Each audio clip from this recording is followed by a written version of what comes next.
யாருக்கிட்ட கேட்க வேண்டிய கேள்வியை நீங்கள் யாருக்கிட்ட கேட்குறேங்கிறது சுய பரிசோதனை பண்ணுங்கள். டிசம்பரில் நடக்கிறது எதுக்கு அட்வான்ஸ் பண்ணி வந்துச்சுன்னு பல கேள்விகள் இருக்குது. ஒரு கணம் நீங்களா உங்களை சுய பரிசோதனை பண்ணி பாருங்க. ஒரு கேள்வி என்கிட்ட கேட்டால் எதிர்முகாமில் இன்னொரு கேள்வி கேட்கணும்ல, போதும், அது போதும் வாங்க. அது தமிழ்நாட்டினுடைய ஒப்பற்ற முதலமைச்சர் மாண்புமிகு தளபதி அவருடைய அறிவிப்பிற்கு இணங்க கழகத்தினுடைய இளைஞர் அணி செயலர் மாண்புமிகு துணை முதலமைச்சருடைய வழிகாட்டுதலின்படி கோவை மாநகர் மாவட்ட கழகத்தினுடைய பொறுப்பாளராக, பகுதி கழக செயலாளராக, அதற்கு முன்பாக இளைஞரணி என தொடர்ந்து பல்வேறு பொறுப்புகளை வைத்து வந்த திரு செந்தமிழ் செல்வன் அவர்களுக்கு மாநகர் மாவட்ட கழகத்தினுடைய பொறுப்பாளராக கழகத் தலைவர் அவர்களால் அறிவிக்கப்பட்டு இன்று தந்தை பெரியார் பேரறிஞர் பெருந்தகை அண்ணா அவர்கள் முத்தமிழறிஞர் டாக்டர் கலைஞர் அவருடைய படத்திற்கு மாலை அணிவித்து மலர் தூவி மரியாதை செய்து அவருடைய பொறுப்பை முறைப்படி இன்று ஏற்றுக்கொண்டிருக்கின்றார்கள். கழகத் தலைவர் அவர்கள் சார்பாகவும் கழகத்தினுடைய இளைஞரணி செயலாளர் மாண்புமிகு துணை முதலமைச்சர் சார்பாகவும் எங்கள் அனைவர் சார்பாகவும் அவர்களுக்கு வாழ்த்துக்களை தெரிவித்துக் கொள்கின்றோம். கோவை மாவட்டத்தை பொறுத்தவரை, ஒருங்கிணைந்த கோவை மாவட்டத்தை பொறுத்தவரை 10 சட்டமன்ற தொகுதிகளிலும் எங்களுடைய கழகத் தலைவர் மாண்புமிகு முதலமைச்சர்கள் அறிவிக்கின்ற வேட்பாளரை வரக்கூடிய 2026 சட்டமன்ற தேர்தலில் மாபெரும் வெற்றி பெற செய்ய வேண்டும் என்பதற்காக ஏற்கனவே பூத்து கமிட்டி அமைக்கக்கூடிய பணிகள் தொடங்கி பல்வேறு தேர்தல் களப்பணிகளை முன்னெடுத்திருக்கின்றோம். அதற்கான பணிகள் என்பது மிக சிறப்பாக சென்று கொண்டிருக்கின்றன. அதற்கு வலு சேர்க்கக்கூடிய வகையில் புதிய மாவட்ட கழகத்தினுடைய பொறுப்பாளராக அன்பு சோழர்கள் இன்று பொறுப்பை எடுத்துக் கொண்டிருக்கின்றார்கள். ஏற்கனவே மிக சிறப்பாக செயல்பட்டு வந்த போட்டுதலுக்குரிய அண்ணன் திரு கார்த்திக் அவருடைய பணியும் சேர்ந்து தொடர்ந்து இப்பொழுது மிக சிறப்பாக செய்வார்கள் என்ற நம்பிக்கை கழக நிர்வாகிகளிடத்தில் இருக்கின்றன. நிச்சயம் அதை நிறைவேற்றுவார்.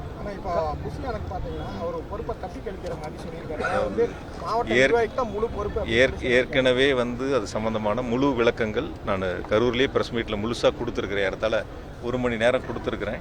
அது சம்பந்தமாக இப்பொழுது எஸ்ஐடி நிறுவப்பட்டிருக்கின்றன, விசாரணை நடைபெற்று கொண்டிருக்கின்றன. இந்த விசாரணை முடிந்த பிறகு அது சம்பந்தமாக பேசினா சரியா இருக்கும். தொடர்ந்து அது சம்பந்தமான கேள்விகள் தவிர்த்திடலாம். இல்லை, அது போகிறது போகட்டும். அதெல்லாம் எந்தெந்த வீடியோக்கள் வெளியாகுது அதெல்லாம் விசாரணை ஆணையத்தில் கொடுப்பாங்க, விசாரணை ஆணையம் விசாரிப்பாங்க. அது விசாரணை முடிந்த பிறகு நம்ம அது சம்பந்தமான கருத்துக்கள் சொன்னா இருக்கு. ஏற்கனவே என்னுடைய தரப்பில் இருக்கக்கூடியது, நாங்கள் அங்கே என்ன இருந்து பார்த்தது அதெல்லாம் ஏற்கனவே முழுவதுமாக சொல்லப்பட்டிருக்கு. திரும்ப அதுக்குள்ள நம்ம போக வேண்டியதில்லை. அதுதான் நான் சொன்னேன் உங்களுக்கு. எல்லாம் கேள்வி ஒன்று தான். அதுதான் நானும் சொல்கிறேன். நான் ஏற்கனவே அரசின் சார்பில் முழு விளக்கம் கொடுக்கப்பட்டிருக்கின்றன. மாவட்டத்தில் நடந்த நிகழ்வு குறித்து நான் கரூரிலிருந்து முழு விளக்கங்கள் கொடுக்கப்பட்டிருக்கின்றன. விசாரணை சென்று கொண்டிருக்கின்றன. விசாரணை முடிந்த பிறகு இறுதி அறிக்கையில் என்ன வருகிறது என்பதை பார்த்து அப்பொழுது நம்ம பேசுவோம். அதுதான் சரியாகவும் இருக்கும். ஏன்னா ஒவ்வொரு கருத்துக்கள் ஆனால் பொதுவான ஒரு கருத்து மட்டும் நான் நேற்று கூட ஒரு நண்பர்கிட்ட கேட்டேன். உங்களை போல ஒரு பத்திரிகையாளர் என்கிட்ட கேட்கும்போது கேட்டேன், அரசின் மீது கேட்கக்கூடிய கேள்விகள் அது அந்த இன்னொரு பக்கம் அந்த கேள்வியே திரும்பி போக மாட்டேங்குது அப்படிங்கிறத என்னுடைய கருத்தை நான் அவர்கிட்ட சொன்னேன். உங்களுக்கு அதுதான் நான் சொல்கிறேன். நான் அதாவது யாருக்கிட்ட கேட்க வேண்டிய கேள்வியை நீங்கள் யாருக்கிட்ட கேட்குறேங்கிறது சுய பரிசோதனை பண்ணுங்கள். யாருக்கிட்ட இந்த கேள்விகள் கேட்கணும்? ஏன் 7 மணி நேரம் லேட்டாக வந்தீங்கன்னு கேட்டிருக்கணும். ஏன் 500 மீட்டருக்கு முன்னாடி வண்டிக்குள்ளே போய் ஸ்க்ரீன் போட்டு லைட் ஆஃப் பண்ணீங்கன்னு கேட்டிருக்கணும். ஏன் 12 மணிக்கு அறிவிச்சிங்கன்னு கேட்டிருக்கணும். 12 மணிக்கு அறிவிச்சிட்டு 7 மணிக்கு ஏன் வந்தீங்கன்னு கேட்டிருக்கணும். டிசம்பரில் நடக்கிறது எதுக்கு அட்வான்ஸ் பண்ணி வந்துச்சுன்னு பல கேள்விகள் இருக்குது. இந்த கேள்விகள்லாம் சமூக வலைத்தளங்களில் வர்றதில்ல, பத்திரிகைகளில் வர்றதில்ல, தொலைக்காட்சிகளில் வர்றதில்ல, விவாதங்களில் நீங்கள் எடுத்துக்கிறதில்ல. யாரை நோக்கி நீங்கள் கேட்க வேண்டிய கேள்விகள் இருக்கோ அதெல்லாம் தவிர்த்துறீங்க.